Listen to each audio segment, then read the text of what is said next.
नमस्कार दोस्तों। तो स्वागत है आपका हमारे YouTube चैनल जीके ज्ञान योग में। तो दोस्तों आज हम लेकर आए हैं जीएस की वीडियो। तो ये प्रश्न होने वाले हमारे घटना चक्र बुक से। तो ये वीडियो आपके सभी एग्जाम के लिए काफ़ी महत्वपूर्ण है। चाहे आप उत्तराखंड का कोई भी एग्ज़ाम दो, एसआई दो, फॉरेस्ट गार्ड दो, आबकारी पटवारी का कोई एग्ज़ाम है, री एग्ज़ाम, वीडियो का एग्ज़ाम, आपके उत्तराखंड हो या सेंटर का कोई भी एग्ज़ाम हो, एसएससी जीडी या कोई भी एग्ज़ाम आप दे रहे हो, तो सभी के लिए यह वीडियो इम्पोर्टेंट होने वाली है। तो इसमें हमने लिए हैं प्रश्न घटना चक्र से, ऑप्शन हमने हटा दिए हैं, सीधे सीधे हमने आंसर लिखे हैं। तो आज की वीडियो हम शुरू करते हैं। आज का हमारा पहला प्रश्न है, 1919 में अखिल भारतीय खिलाफत सम्मेलन का अध्यक्ष किसे चुना गया था? तो ये किसे चुना गया था? ये चुना गया था महात्मा गांधी को चुना गया था। इसके बाद है कि खिलाफत आंदोलन के दौरान हाजी उल मुल्क की पदवी त्याग दी थी। तो किसने त्याग दी थी? ये त्यागी थी हाकिम अजमल खान ने त्यागी थी।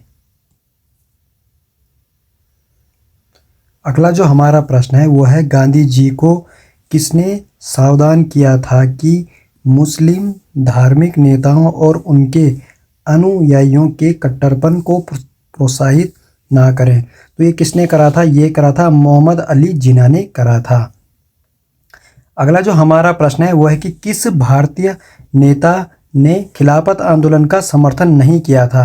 तो किसने नहीं किया था? ये किया था स्वामी सरदानंद ने नहीं किया था। अगर पूछेगा कि समर्थन किसने किया था, तो जवाहरलाल नेहरू ने किया था, मदन मोहन मालवीय ने किया था और मोहम्मद अली ने किया था। अगला प्रश्न हम देखते हैं। अगला जो हमारा प्रश्न है वो है पांचवा प्रश्न, 1921 का मोपाला आंदोलन शाखा थी। तो ये किसकी शाखा थी? ये थी खिलाफत आंदोलन की शाखा थी। इसके बारे में देख लें तो मोपाला कहाँ हुआ था? ये हुआ था केरल के मालाबार जिले के मोपाला। काश्तकारों के क्या था? ये आंदोलन से रिलेटेड था। और इसका क्या था? इसमें मुख्यतः क्या था? ये लगान एवं क्या था? बेदखली को लेकर हुआ था। तो मोपाला कहाँ है? केरल में। और कहाँ हुआ था? मालाबार, ठीक है, केरल के मालाबार में। और किस लिए हुआ था? ये काश्तकारों के आंदोलन से हुआ था, लगान और बेदखली के लिए हुआ था। इसके बाद अगला जो हमारा प्रश्न है वो है कि किसने 1920 के नागपुर के भारतीय राष्ट्रीय कांग्रेस के अधिवेशन में असहयोग के प्रस्ताव को प्रस्तावित किया था? तो किसने किया था? ये किया था सीआर दास ने किया था। और ये किसके द्वारा चलाया गया था? ये चलाया गया था एम.के. गांधी द्वारा चलाया गया। पहला क्या था? ये जन आंदोलन था। अगर पूछेगा तो पहला जन आंदोलन कौन सा था? यही था असहयोग आंदोलन।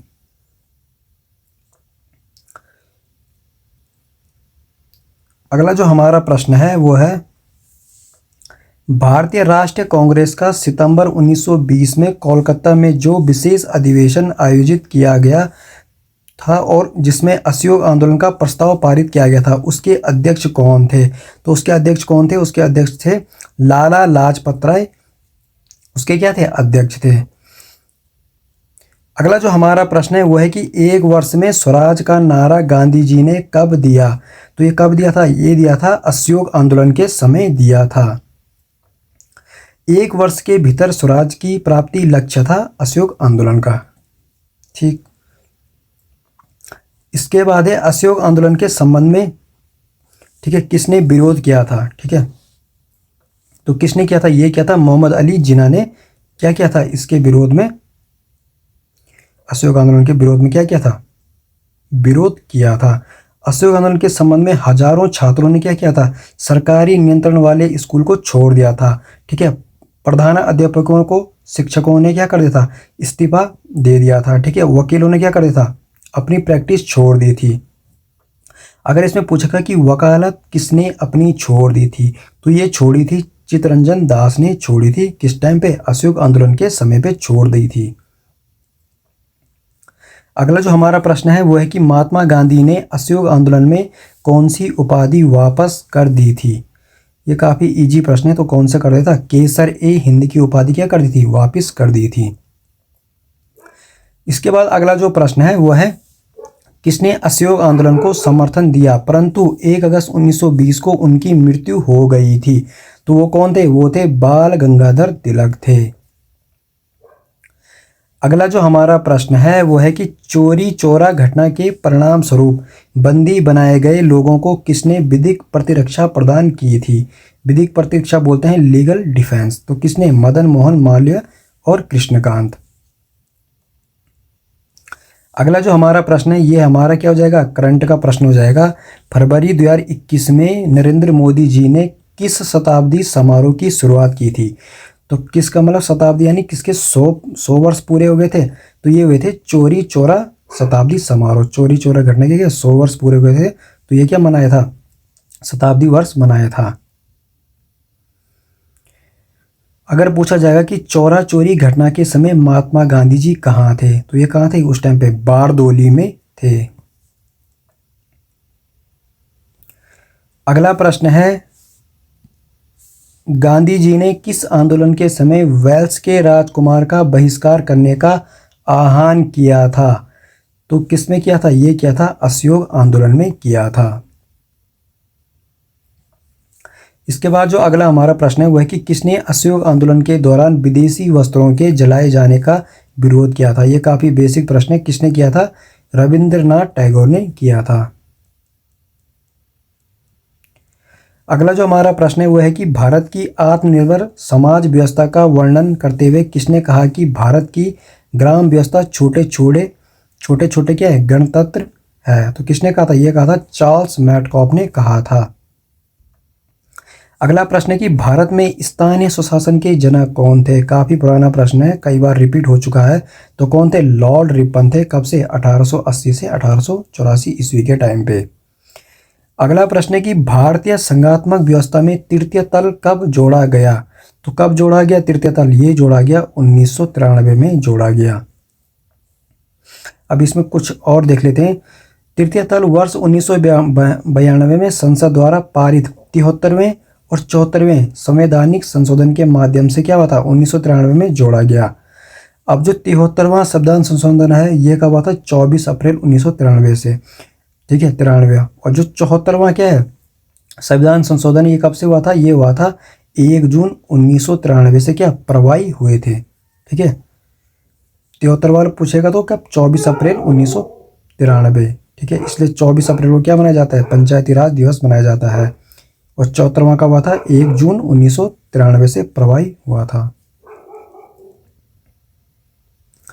अगला जो हमारा प्रश्न है वो है कि 73वें संविधान संशोधन कानून की वैधानिक शुरुआत किस संविधान संशोधन बिल से हुई थी? तो ये कौन सा था? काफी मोस्ट इंपोर्टेंट प्रश्न है। ये हुआ था 64वां संविधान संशोधन बिल से हुआ था। इस बिल को किसने किया था? पीएम राजीव गांधी ने मई कब किया था? 1989 में लोकसभा में प्रस्तुत किया था। ठीक है, तत्पश्चात 72वां संविधान संशोधन विधेयक 1991 संसद के दोनों सदनों द्वारा पारित होकर 73वें संविधान संशोधन अधिनियम 1992 के रूप में क्या हुआ था? अधिनियमित हुआ था।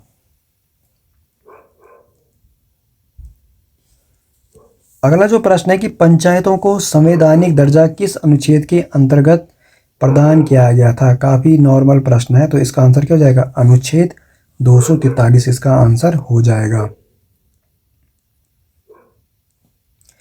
अगला प्रश्न है कि पंचायतों तथा नगर पालिकाओं से संबंधित 73वें और 74वें संवैधानिक संशोधन जब हुए उस समय भारत के प्रधानमंत्री कौन थे? काफी अच्छा प्रश्न है। तो उस टाइम पे कौन थे? पीवी नरसिम्हा राव थे।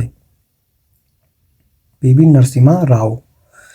अगला प्रश्न है 22वां प्रश्न, पंचायती राज संस्थानों को 29 कार्यों की सूची किस अनुच्छेद के तहत दी गई है? तो ये काफ़ी मोस्ट इंपॉर्टेंट प्रश्न है। जिनका भी पटवारी वीडियो का एग्जाम है उनके लिए काफ़ी इंपॉर्टेंट होने वाला है। तो इसका आंसर क्या हो जाएगा? अनुच्छेद 243 का जी में है।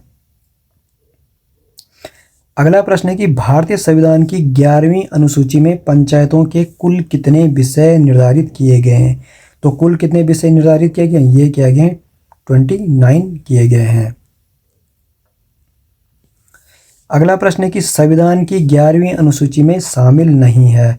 तो इसमें शामिल नहीं है तो क्या है? ये ऑप्शन दे देगा बहुत सारे, तो इनमें से कोई कौन सा शामिल नहीं है बोलेगा तो क्या हो जाएगा? ग्रामीण खेल हो जाएगा। अगर हम देखें कि कौन कौन से शामिल है तो पुस्तकालय है, ईंधन है और चारा है, तकनीकी प्रशिक्षण है, ठीक है, व्यावसायिक शिक्षा है, पेयजल है, ग्रामीण आवासन है, ठीक है, लघु वन उपज है, ठीक है, मत्स्य उद्योग है, बाजार मेले इत्यादि क्या है शामिल है। अगला प्रश्न है कि पंचायती राज व्यवस्था में शासन प्रणाली की संरचना क्या है। तो शासन प्रणाली की संरचना क्या है, ग्राम है, खंड है और जिला स्तर पर स्थानीय स्वशासन की क्या है त्रिस्तरीय संरचना है।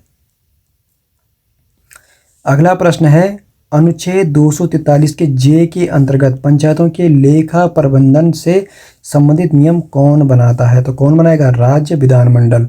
और ये भी याद रखना है कि अनुच्छेद 243 में क्या है, पंचायतों के लेखा प्रबंधन। इसको ऐसे भी याद रख सकते हैं ठीक से, 243 का जे से नहीं जांच, तो जांच क्या है, लेखा प्रबंधन, ठीक है, जांच करना।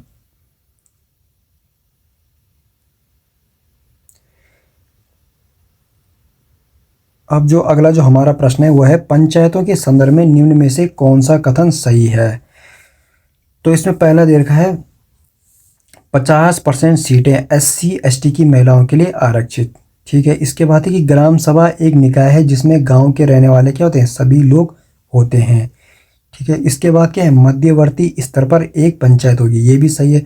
तो इसमें क्या है, कौन सा कथन क्या बताना है, सही है। तो इसमें क्या हो जाएगा, जिसमें गांव के सभी रहने वाले नहीं आएंगे, क्योंकि इसमें क्या होता है, इसमें निर्वाचन, जिनका निर्वाचन सूची में नाम होते हैं ना, तो वो वही उसके अंतर्गत आएंगे। ठीक है, तो दूसरा वाला क्या हो जाएगा, दूसरा वाला इसमें क्या शामिल नहीं है। ठीक है, देखो SC और ST महिलाओं के क्या है 1/3 आरक्षित इसमें दिया गया था। ठीक है, पहला वाला भी क्या है, गलत है। ठीक है, कौन सा कथन सही है, तो पहला वाला भी गलत हो जाएगा, 50% सीट नहीं है थी। ठीक है, ठीक है, ये कितनी थी, ये थी 1/3 क्या थी, आरक्षित सीटें थी। इसमें सिर्फ तीसरा वाला सही है, मध्यवर्ती स्तर पर पंचायत। इसके बाद है कि पंचायत में किसी ग्राम से संबंधित निर्वाचक सूची में पंजीकृत व्यक्ति होते हैं, वही क्या होंगे, शामिल होंगे। गांव के रहने वाले सभी लोग नहीं होंगे। तो इसका क्या हो जाएगा, इसमें बताना था कौन सा कथन सही है। तो कौन सा कथन सही हो जाएगा, इसमें ये हो जाएगा, मध्यवर्ती वाला क्या हो जाएगा, सही हो जाएगा। बाकी दोनों गलत जाएंगे। 50% ना होकर यहाँ पे क्या हो जाएगा, 1/3 सीट थी। और इसमें क्या हो जाएगा, जिसमें गांव के रहने वाले सभी ना होकर जिनके क्या होगी, निर्वाचन सूची में क्या होगा, नाम होगा। तो ये थे आज के प्रश्न घटना चक्र से पॉलिटिकल के। तो दोस्तों आपको वीडियो कैसी लगी है, तो आप वीडियो को शेयर करें अपने दोस्तों को।